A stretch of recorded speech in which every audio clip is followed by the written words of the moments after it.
Australian wife Nichola Kwon and Korean husband Kwon Sun-hong. Here's the story of how they first met and their married life now. Online comic strip My Korean Husband is a series of delightful everyday episodes and some misunderstandings rising from cultural differences experienced by international couples. The rubbish bin is full. Can you take it out? Because it's your housework job. You are the rubbish man. You are the 쓰레기 남자. Yeah, that doesn't sound good in Korean. It doesn't sound good, like you are like rubbish, like we are trash. Like bastard. Yeah, you are a really bad like person. Trash bastard. You are dig or something. How will this international couple spend their Chuseok holiday? Here's Nichola and Hugh frankly talking about their married life. As Korea sees more multicultural families, many people will be able to relate to this couple's story on Heart to Heart.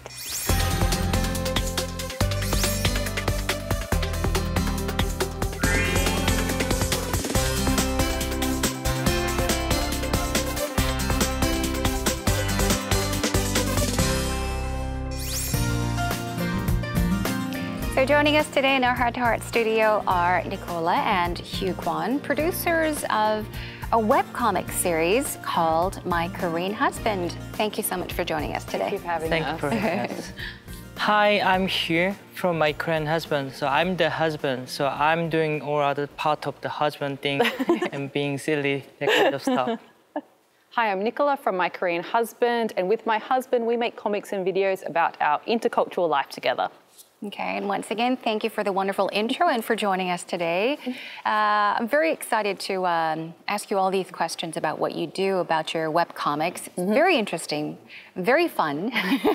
It's about an Australian being married to a Korean husband, about like intercultural marriages. Yes. So we'd like to take a look at a couple of your webcomics and maybe give our viewers an idea of what exactly these comics are about. So please tell us about them. All right, okay, so this is That's not a comic. Before we get to the webcomics, this is actually a part, well, this is a photograph, but the video that I saw was, I think, taken this day. So this is like a before and after picture. Yes. So this is before you actually became healthier and lost weight.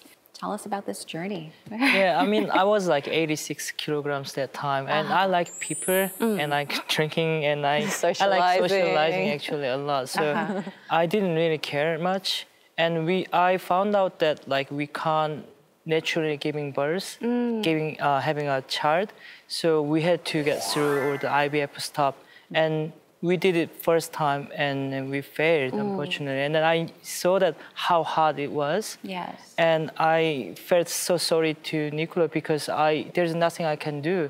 And I had some health problem as well because I was fat, so I wasn't really good. My knee hurt and everything wasn't really good. You're so snoring all the time. That's secret. Not anymore. But yeah, I tried really hard. So I made a project for like losing weight, and then after 1 month, and then we found out that she got pregnant the second round, and I wanted to keep doing it to support her, and then be proud husband and proud Healthy dad. healthy dad. So that's my aim. So I lost 22 kilograms. The going is slow and hard. But I always say it takes one thing, discipline, and Hugh has got it.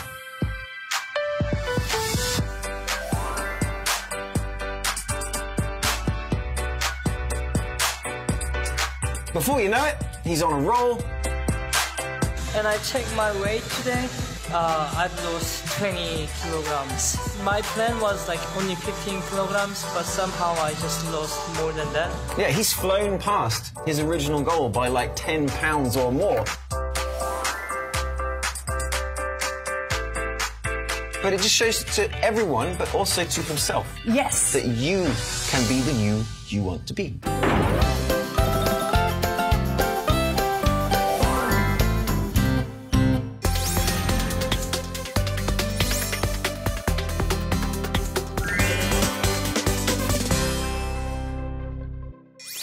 Oh, what a nice picnic set. It's not a picnic set. It's for the ancestor ceremonies at ancestor graves on the mountains. Oh, but it's still kind of a picnic? A picnic for the ancestors? I guess. And I saw something that I thought was like a wonderful picnic set. And I was like, how wonderful is this picnic set? We should get this. And then Hugh told me, no, it's the special ancestral ceremony jezza kit that you take to the mountains, to the ancestral graves. It's not a picnic set. But I said, well, it's kind of a picnic for the ancestors. That's true, that's true. But that was a big cultural difference because, of course, in Australia, we don't have anything like that. So there was a lot of things that I was learning about or the culture to do with holidays and all that, So your webcomics are mainly about the things you experience, mainly about your experiences, Yes. right? Yeah. When you first came to Korea. Have you created any webcomics about when you were in Australia before you came to Korea? Yeah, so I actually started them while we were in Australia. So there are some that are to do with Australian culture. Often there's a lot to do with Australian swimming culture because that's quite different to Korea. So there's been some funny incidents with that, with Australian holiday culture and Australian swimming culture and little funny things like that. One thing you say, like, this bridge is over 200 years. And I say, in Korea, everything is over 500 years. Korea has such a long history. That's a big contrast to Australia. You know, Australia, when a building's 100 years old, we're like, wow, this is 100 years old. But again, he's like 100 years, that's nothing. Yeah. Do you know our Korean history of like how many thousands of years we have been here? Yeah. I know. Would there be a favorite webcomic? I mean, could you? It probably would. It's really hard. Like, and sometimes I forget them as well, and I look at them again, and it's like looking at a diary of, oh, I forgot about that moment. Yeah. So I can't really ever pick like this is the one that I like the most. But it is nice to see moments that happened like maybe years ago. Yeah. Kind of brings back memories. Yeah. It's like flipping through like a photo album, a very old photo album. Yeah. Then what maybe is just one of the most popular ones? Lately, there's been a few popular ones also to do with like Hugh's diet and that type of thing. So people have been, because they followed his journey as well, because we vlogged it as he did it. So it wasn't just one video. It was a bunch of videos and people could see, you know, his journey. So people have liked sort of seeing the funny moments in the comics as well. And do you have a favorite of your own? So many. So many? So many. Like mukbang things. So like we have different cultures. So I like when people are eating something. So I was sick, so she couldn't eat anything. So I asked her like, you should eat this one more, a little bit more. That one, this one. Like. So when he couldn't eat something, he would make me sit down and eat in front of him. And I'm like, as an Australian, this is really weird for me. And he's like, eat more of this one. I guess in a way you were lucky because, you know, I think sometimes when your husband or wife or like even a family member or friend, a close friend, if someone's sick, you feel bad. Yeah. So you kind of, I don't know, what can I do for them? and you try not to eat in front of your family member or friend, but at least he gave you the chance to eat. But did he ever force you to have something you didn't want to eat? I would just be very like pushy.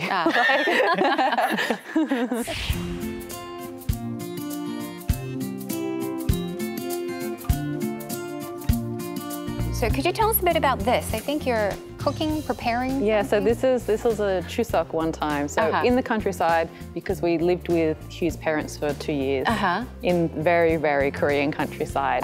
And so in this one, I'm making the Chuseok food with my sister-in-law. And it, as you know, it's hard work, like hours cooking like that, you know. And as a daughter-in-law, that's sort of what my duty is.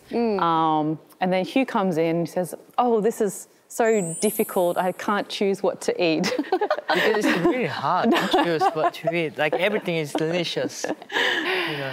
Of course. And have you, I mean, do men ever think about how much time and effort goes into preparing all of that? Because I mean, it said hours and hours and hours of just, you know, scrouching and like, you know, just preparing food. And usually the husbands or the men come into the kitchen and like, oh, this looks good. They just get to eat everything. They do. Man's duty. No, but these days I make him, I'm like, go clean the yard or something. I'll be like, you should be, if I'm cooking like this, you should be doing something. That's what we do. Yeah, now you do. Okay, I think we have a couple more. Can we see the next one?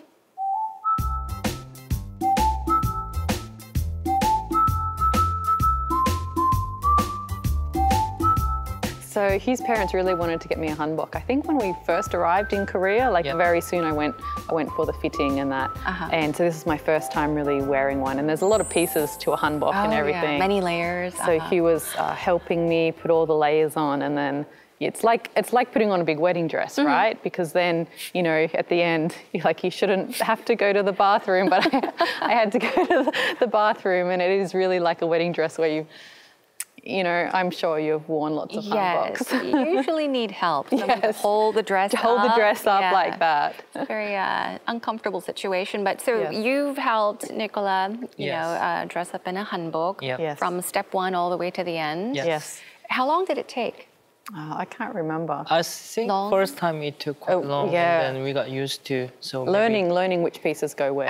Yeah, and then also the bow as well. Yeah. I always have to pull up a YouTube video and like this. Yeah, because there's a proper way to tie the bow. Yeah. And these webcomics are very fun. They're cute in a way as well. And it's I think even more amazingly interesting because they're your stories. Yes. You know, they're based on your experiences, so it's very interesting. Now, so most or all of your postings on your blog and these webcomics are based on your experiences and about intercultural relationships or marriages. So we'd like to take another break and take a look at some more blogs and webcomics of yours. Stop putting your cold feet on mine. Stop it. Stay on your side of the bed. It's not like this is North Korea and South Korea. No lie. It's space for everyone.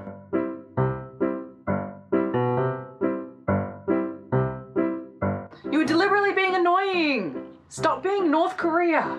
Because your feet was warm, so I wanted to put my feet on your feet. And sharing is caring. No, it's so I want to share my coordinates with you. So annoying. It's not annoying. I feel like there's always one partner in like a marriage that is the one that does this, that puts like the cold hands and the cold feet on the other person. That's me. That's you. I always do. Also, I feel like at the beginning of a marriage, people are really like polite, like sleeping next to their partner, right? And then it's like as the marriage goes on, it's just like blah, and like feet and like, I hurt you. Yes. Sorry. That was revenge for like 2 years ago. I'm proud to be your friend in general. How sappy is this? But I wanted to say thank you because you guys always have helped me out. And even when you didn't have to, even when there was no benefit in it for you guys, you've always been so helpful and so giving with your time and your home to me. And so it really means a lot. And I'm so happy to see you guys doing well because you deserve everything. 안녕. Just want to say hello and massive love to Hugh and Nichola, two of my favourite friends in the whole of Australia and Korea. And love you guys so much. Thank you for always supporting me. Thank you for being there for me. You guys are amazing. You make my heart spin, directly translated. Hey Hugh and Nichola and Hugh, Hyunwoo here. I really think you guys are doing an absolutely amazing job when it comes to introducing the Korean culture to people outside of Korea and also just showing people what life is like or can be like in Seoul, South Korea. So people, I think, definitely appreciate your honest approach to your videos and your webcomics and stuff like that. Keep it up. 화이팅!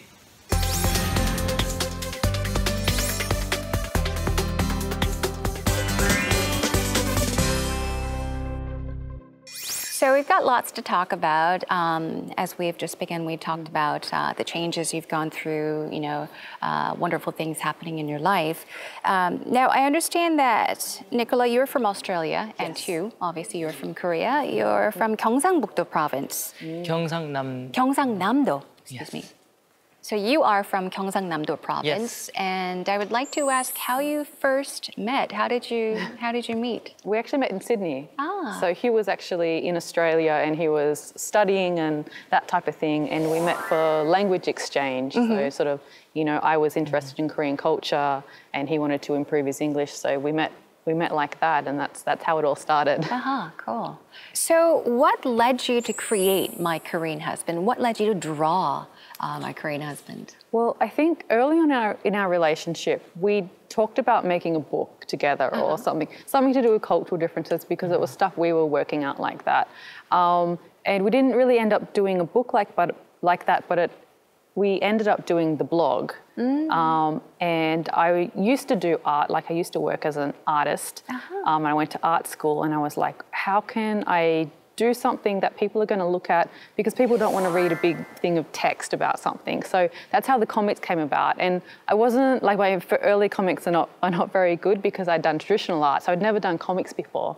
And so I was like, okay, well, I'm going to make comics about these moments in our life. So we decided to call it like My Korean Husband. We were in Australia at that time, and this was how our relationship was so different to our friends' relationship. So we had, you know, friends who were Korean and an Australian, and we really didn't know anyone at that point, right, that was in an intercultural relationship.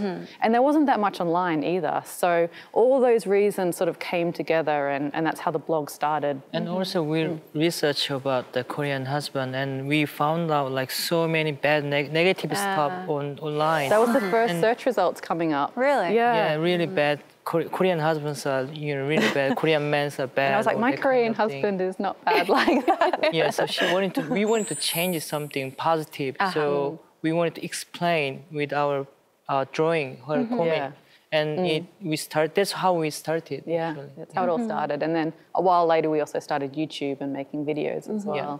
So obviously you two come up with ideas together, or do you come up with ideas separately as well? How does it work? Both, I think, together. Yeah, and sometimes something will happen, or there'll be a cultural difference, and we're like, okay, make a comic about this one, or Hugh will come to me and like, you should make a comic about this one, or I always like screen, if I've got an idea, I screen it with him first. I'm like, is this okay if I do this?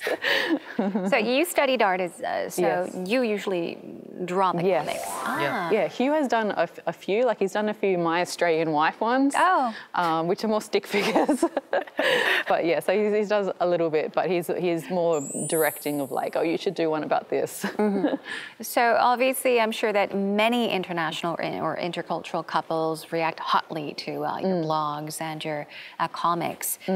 Which aspect of your creations do you think really well connect people to or with your comics and blogs? I think a lot of the time when we talk about cultural differences, and it's been a learning experience for us as well, because we always didn't know what was a personality or what was cultural difference. And so we would make a comic and then we'd get other couples being like, oh, we have the same sort of thing. Yes, this is a cultural difference. So it's been a big journey for us, and we've met so many other couples like us, and we're able to connect about these things, cultural differences and living in a different country, and that. So we've really created like a really nice community of people. Hi, this is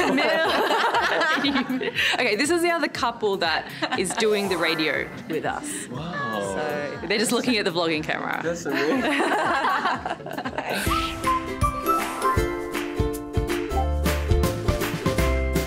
Here's my wife, Yumin. Hi, Yumin. We talk about marriage. Hi, 안녕하세요. We talk about life as a married couple here in Korea.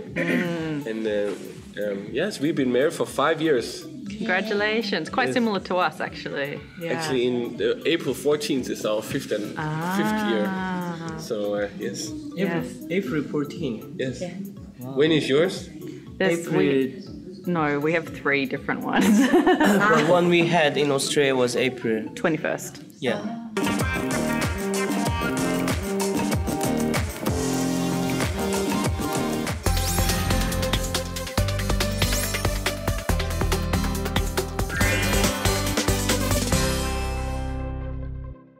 There, it's Chuseok. It's Korean Thanksgiving right now. And there's what's called the holiday syndrome in Korea. It's called 명절 중후군.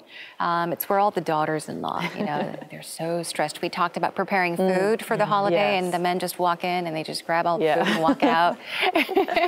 But when this time comes around, usually the daughters-in-law, they help out. The women do a lot of work in preparation when it comes to preparing for this very big holiday event.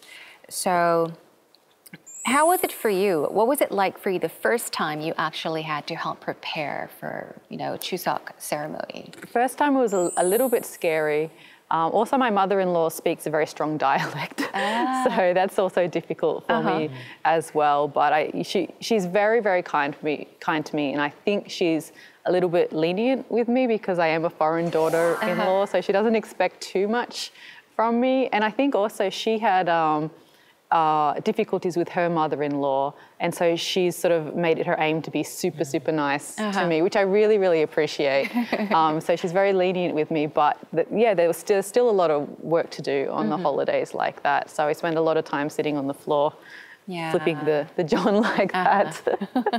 I'm very lucky to have a wonderful mother-in-law as well. I do try to help out, but I just do a little bit of what I can do. It takes me hours to do this much. So I can't really... Sometimes you get the spatula taken from you, which does it really quickly. You're so slow. Because everything has to be, well made. It's got to look really nice. Yeah, it has to look good. It has to taste good. And you have to be quick as well, which is not easy. It takes a lot of practice.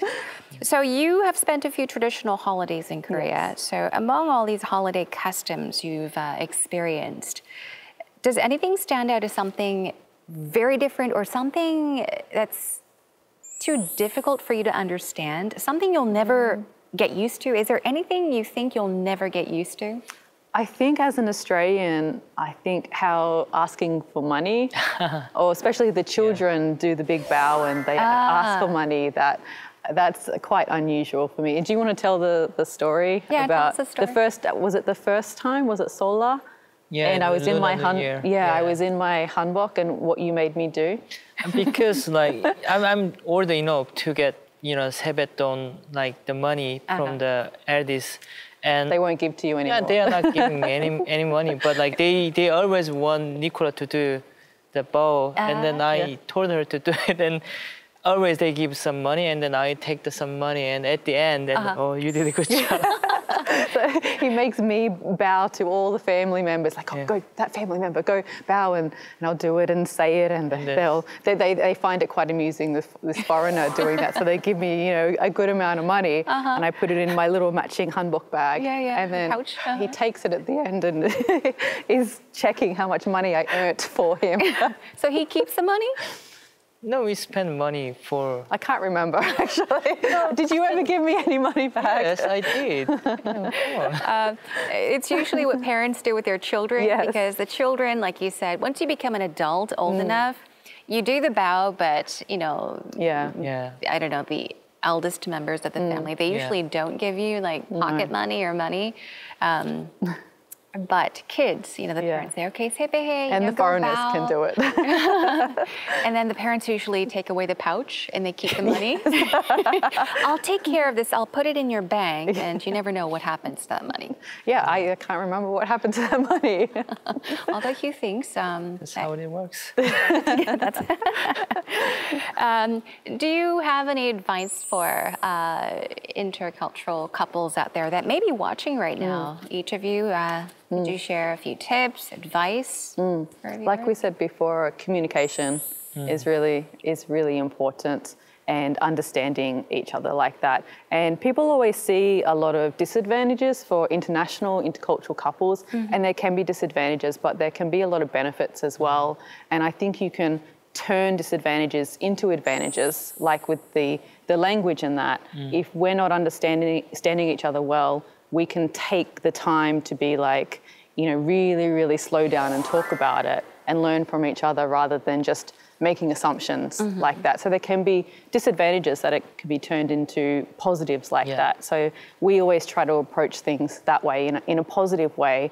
And because having an intercultural relationship can be something that is really wonderful. Like you get to learn about another culture, you get to experience all these things.